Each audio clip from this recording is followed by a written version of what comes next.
هذا التحقيق. اليوم أهالي الضحايا يثقون بالقاضي البيطار، يثقون لأنه جربوه ولأنه شايفين كلنا اليوم أنه هذا الرجل يعمل في قضاة ناس وحقيقة وعدالة، وفي قضاة مافيا. بعتقد الفرق صار واضح جدا، لأنه البعض عم بينظر على الباراليليزم دي فورم، أنه بنفس الطريقة ممكن يشيلوا البيطار عقول ونشتم رائحة كريهة بالتوجه إلى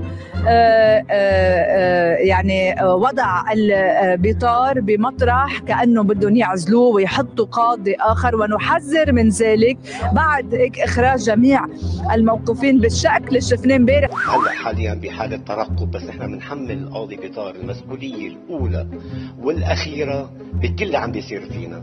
صار لازم عن جد يستحي على حاله ويفل ويريحنا، لأنه عن جد تعبنا كلياتنا. نحن مطلبنا الأول والأخير رحيل البيطار، ومن بعدها لك الحادث حديث، لأنه هيك زلمة أكيد ما حيوصلنا لحقيقة ولا لعدالة أبدا. طارق البيطار هو بوسط عين الرمانة جديدة.